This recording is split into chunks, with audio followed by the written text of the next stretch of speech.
Magandang araw mga kaibigan.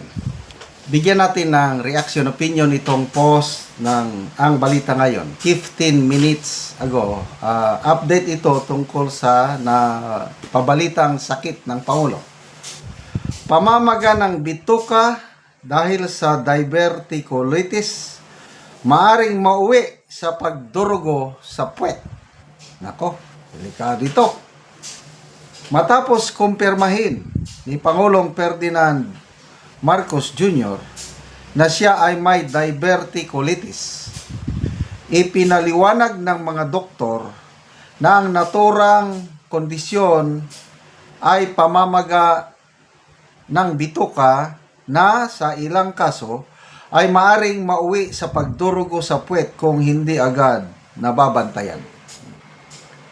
Samantala, kinansila ng Pangulo ang kanyang nakatakdang biyahe sa Ilocos Norte ngayong Biyernes, Enero 23, upang magpahinga at manatiling minomonitor ng kanyang mga doktor. Ayon sa PCO, bahagi ito ng pag-iingat matapos dumaranas ng diverticulitis ang Pangulo noong Miyerkules ng gabi at nagpalipas ng magdamag sa St. Luke's Medical Center.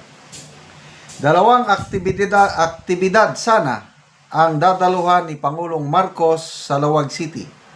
Ang inaugurasyon ng Lawag International Airport Passenger Terminal Building at ang paglulunsad ng PBBM Gabay ng Bayan program, subalit hindi na ito itinuloy alinsunod sa payo ng mga doktor.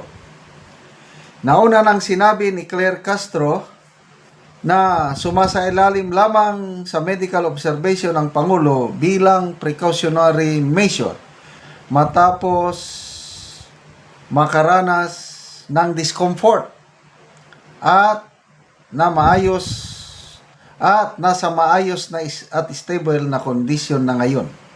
Ano ang diverticulitis? Ang diverticulitis ay nangyayari kapag ang maliliit na supot o diverticula sa dingding ng bituka ay namaga o naimpeksyon.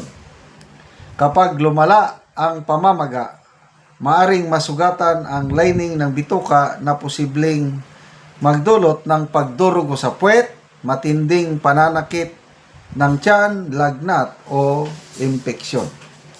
Ayon sa mga eksperto, stress, sobrang trabaho, puyat at edad ang ilan sa mga karaniwang trigger ng kondisyon.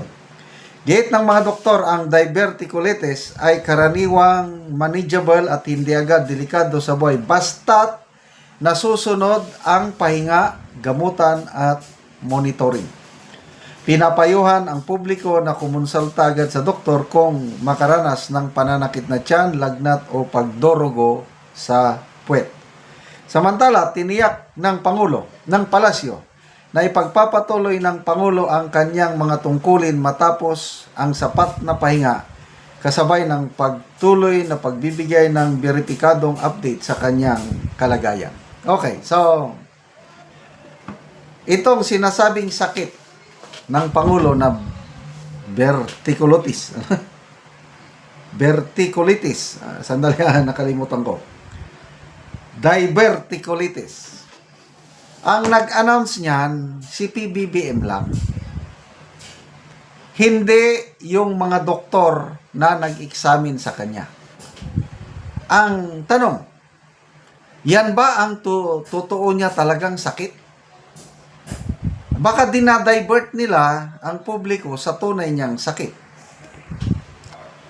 Okay, bakit ko na sinabi na baka dinadivert lang? Kasi, I don't know how true ito Si Dean Chase, na mayroong kontak sa loob ng palasyo, nagpalabas siya ng screenshots o resibo.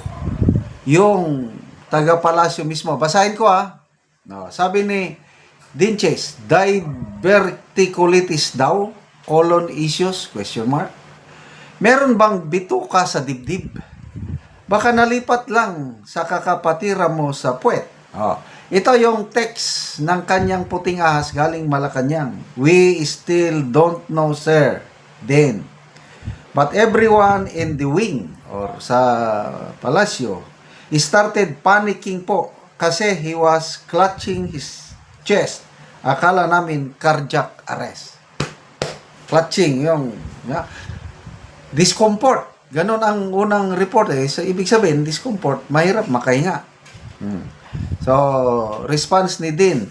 So, what was it? Sayang, di natuluyan. According, ito na yung puting ahas. According po sa finding, sir, AFIB po, atrial fibrillation, arrhythmia due to chronic insomnia. Ito yung sinasabi ni Dean Chase according to his source sa loob ng Malacanang. Atrial fibrillation, yung arrhythmia, yung irregular yung beating ng puso. It's either very fast or it's either very slow. Yon ang pinapalabas ni Dean Chase. And I don't know kung alin ang totoo, diverticulitis na pwedeng magresulta sa pagdurugo ng puwet o atrial, mahirap atrial fibrillation dahil irregular ang heartbeat at ang symptom is chest pain, shortness of shortness of breath o kaya panghihina. Anyway, sana ako I don't know sa inyo, naman tong mga comments. Sana natuluyan na lang ganun. Wag naman. Ang utos ng Panginoon sa atin is let's pray for one another at huwag mag-pray na matuluyan. So sana gumaling ng Pangulo para magampanan niya ang kanyang trabaho kasi binutuhan ko siya. Binutuhan natin hanggang 2028. So, lesson learned. Let's take care of our health dahil health is wealth. Salamat po mga kaibigan sa inyong pagsubaybay sa ating channel. Nakakatulong kayo ng malaki sa Tribong Talandig ng Bukidnon dahil ang sweldo natin sa channel na ito is pantulong po sa tribo. Namimigay tayo ng libreng yero at pako para makapagpatayo sila ng mas maayos na tirahan. Panoorin nyo ang video na ito. Karon muna ni ang yero nga gihatag sa mga tao ug karon daghan sila nga nagtabangan.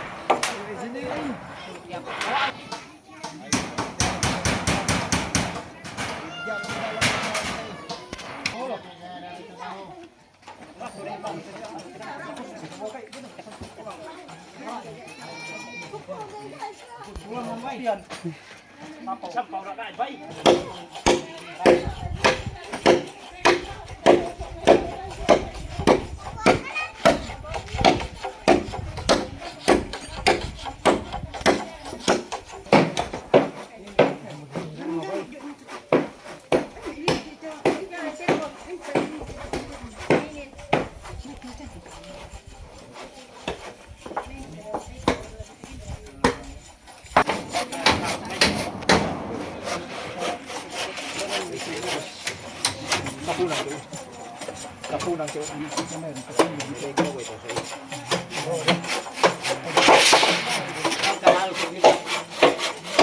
Mas may sa papa.